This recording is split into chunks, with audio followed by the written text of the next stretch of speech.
Hello, everybody. Scott Golden here, Pro Wrestling Logic YouTube channel, and we continue our um, TNT review series. I'm going to re record a couple episodes as they did not save to my device.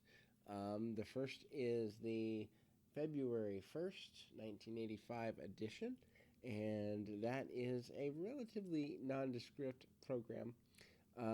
If you're new here, like, subscribe, comment. We are trying to get to 1,000 subscribers so that we can help with the COVID relief effort for folks. So if you could subscribe and listen to some stuff, that'd be awesome. If there's a series you want to see, also feel free to comment below. We'll do what we can. Up after TNT is completed is Saturday night's main event. So that is what's on tap. Anyway, um, an interview with Mr. Fuji and Don the Rock Muraco, the original Rock, if you're interested in that. Obviously, most people today and for the last 20 plus years have known The Rock as Rocky Johnson, Dwayne Johnson, or, well, actually, Rocky Johnson is his father, also called The Rock upon occasion, but the most famous Rock, obviously, Dwayne Johnson, the movie star who was a wrestler for a little while and probably one of the biggest of all time. Anyway, but in this scenario, Don the Rock Morocco is a former multi-time Intercontinental Champion and managed by Mr. Fuji. Fuji is talking about wanting to bring some torture to his man. At this point, Morocco's kind of in between feuds. He eventually moves into something later in the year around springtime with Ricky Steamboat, and we will get there. But for now, he's kind of lounging around a little bit. He mentions his surfing, his love for surfing and Hawaii, both of which are completely true. He is a gentleman who spent the majority of his time on Hawaii, and some people even say cost himself some good money upon occasion when he would choose to rather go home to Hawaii, who could blame him, than to wrestle a full time schedule. He did that a few times throughout his career. Also, a fun fact worth noting is that he is a former ECW, then Eastern Championship Wrestling Heavyweight Champion. So, for folks that are interested in that, when we get to reviewing those, we will see early 90s Morocco in the ECW realm. Much different looking than he is here, obviously, almost 10 years later, but suffice to say that is there. Fuji and Morocco talking about, Morocco being in his prime. Don Morocco, and I'd love for somebody to point out to me, outside of the Snuka feud, which I know is really, really good, and probably the thing that Don Morocco is most known for with fans of the rock and wrestling era, because it was a few years before, and obviously the October 83 Madison Square Garden cage match inspired Mick Foley and a whole bunch of things. But for those of us who weren't around during Morocco's prime, I'd love for fans who are older than I or more seasoned than I in early 80s and late 70s work to tell me and tell the listeners slash viewers here on YouTube a little bit about Morocco in his prime, because I assume it was before this.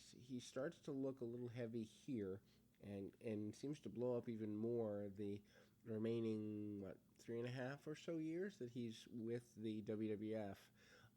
I Morocco was a guy that never clicked with me. I know he had matches with Backlund in the early '80s, which are pretty good. I think I've seen a couple, but it's been at least 20 years since I've seen those. So might go back and search those out somewhere if I can find them. But just tell me a little bit about early Morocco. So Morocco before the rock and wrestling era, let's say 70s through 82.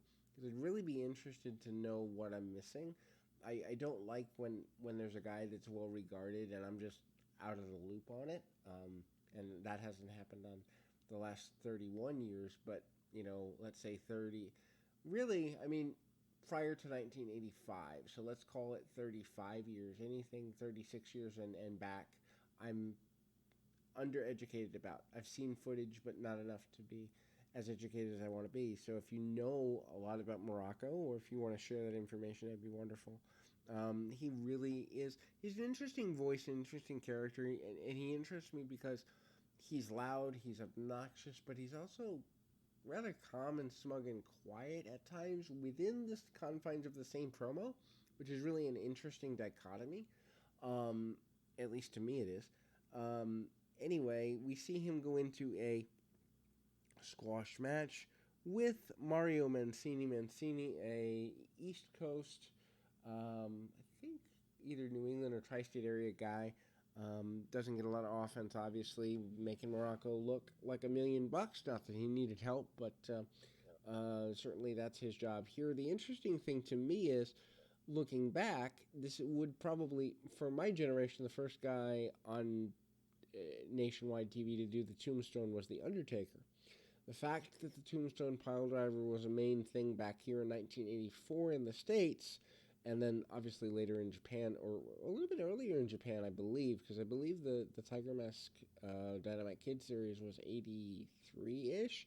Had to be at least, yeah, had to be 82, 83, because by 84 the Bulldogs are doing some Japan stuff, but they're doing stuff as a tag team, so I'm thinking Dynamite's Tiger Mask run had to be before the Bulldogs became a major team in the Japanese ranks. Anyhow, so a Tombstone Piledriver, not like the Undertaker's. Instead, Morocco hoists him up like a sack of potatoes and just dumps him. Obviously, he's protecting him with his knees, but to an unsuspecting eye, it looks ugly. Anyhow, so we move on to, let's see here. There's a couple segments of the Morocco interview, nothing really terribly descriptive. We move to the introduction of a new character for all the wrong reasons, Granny Kim, otherwise known as the grandmother of our beloved Hillbilly Jim, who finally has his first match here. He has a match with enhancement talent Terry Gibbs.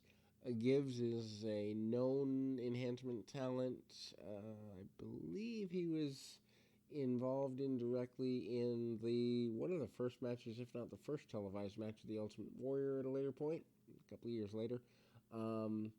But anyhow, he does what needs to be done here for Hillbilly Jim. Jim using some athleticism for his size. Remember, Hillbilly Jim, as I mentioned in an earlier audio, primarily known as Harley Davidson. Yes, think like the motorcycle. In Memphis before this, and gets called up to the WWF in late 84, early 85, and does the fan sitting in the audience until Hulk Hogan takes him under his wing, and the rest is history, I suppose. Anyway, we move forward through that match. Big Hillbilly Jim winning with a bear hug. Granny is excited in the barn, and she's, just loving her grandson and enjoying that. We see the more. I don't think it's the complete match. I think there's still clipping to it, but it's probably one of the more complete versions I've seen of the SD Jones Andre the Giant versus Stud and Patera match. For some reason, I remember this being Stud and Bundy, but I also remember that in '86 there was a Stud and Bundy attack on Andre the Giant as well. No, actually, that might have been Hulk Hogan. I think that's Hogan because I remember, now that I think of it, I remember having an 8x10 autographed by Bundy, who I should talk about sometime. King Kong Bundy, really cool guy. Had a chance to run across him in the independents several times over the years in the early 2000s. Of course, he was done by probably 2004, 2005, but late 90s and early 2000s, he was really active in the New England area, and I had probably at least half a dozen chances to run across him. Really funny guy, and I was a collector of memorabilia at the time, lost it all. I stored it with a friend, and the location it was stored burned down, and I was so sad because I lost all my memorabilia. But anyhow, I had a photo of Stud holding Andre while Bundy splashed him from '86 that was autographed, and that was cool. And so anyway, so that's where that comes from. The match with Andre and Patera versus Stud and SD Jones is relatively nondescript. Obviously, Stud and Heenan and Patera distract Andre. Andre gets glommed with weaponry and so forth. Andre gets knocked down. Stud cuts his hair whilst Patera holds him up. I mean, Andre sells like he's being made to hold up a brick wall. It's pretty intense. In any event, Andre's hair, and it's so funny. I got to thinking about this. Back in the early 2000s ish, probably maybe 2001, 2002, 2003, I went to an independent show and they were doing a hair versus hair match. And somebody had the idea, one of the guys had the idea, if we bagged the hair up, if we do the hair match before intermission, we bag it up right after the match, and then we sell it at the merchandise table. Will people buy it? And oddly enough, they had it was a school, like a high school gymnasium event, and they had enough kids there that kids went over and at $5 a pop bought bags of hair. And I thought of that while I was watching this particular match because I thought, I wonder if someone had saved Andre the Giant's hair all these years, what it would go for on eBay. Can you imagine, like, the DNA of Andre the Giant being sold on eBay in 2020? I wonder what it would be worth. It'd be really interesting to me. Anyway, interview with Bobby Heenan. Heenan says Andre got what he deserves. He manages the only true giant. He mocks the guy that's haircut they cut last week or the week before, or whenever it was, right here on TNT, and says it was getting back at the people. The people deserved it because they didn't have any respect. He's not a weasel. He doesn't have a tail, and etc. and so forth. I think this is the first time, if not, it's the following week, but I think this is the first time they also refer to Heenan as the Heenan family. If not, it's within the next few weeks, but obviously the Heenan family name was used in the AWA, but I think it's the first time here referred to as a family in the WWF, and I just found that as a nifty little trivia note. We've got an interview with Fred Blassie up next. Blassie talking about being the manager of the former world champion Iron Sheik, which by this point in 1985, I think is understated. I mean, Sheik held the championship for either just over a month or just under a month. I mean, we're talking less than 40 days.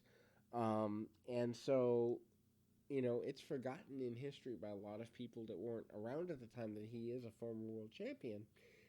Obviously, his tag team championship run gets more notoriety simply because of the nature of the fact that, they're champions through WrestleMania and all that, and the switch happens there and everything associated with it. But it's just interesting to think that the Iron Sheik is a former world champion and one of the first 10 world champions in history.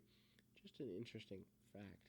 Anyway, so we move on to a squash match for Volkov and the Iron Sheik, who later, obviously, as mentioned, become tag team champions. I think this is one of the first tag team matches they have. If not, maybe they had another one on syndication or another couple on syndication, but certainly the first match here on TNT with the two. It is what you'd expect, relatively one-sided. We do see the backbreaker by Nikolai Volkov, which his backbreaker is a thing of beauty. He muscles you around up there, and punches and kicks and use of the curved toe boots by the Sheik and all those interesting things. Needless to say, Fred Blassie is satisfied and he's calling everybody out. Blassie here is about a year-ish away from retirement, active retirement. So it's interesting just to see them phasing him out, him getting the WrestleMania 1 payday. I think by 2 or maybe right after 2, he phases out to Slick. But good to see Freddie getting some due after all the years he put in the territory days. Anyway, that's the end of this particular review for February 1st, 1985. We'll be back with more, and we've got a lot more coming. So stay tuned, subscribe, do all that good stuff right here on Pro Wrestling Logic.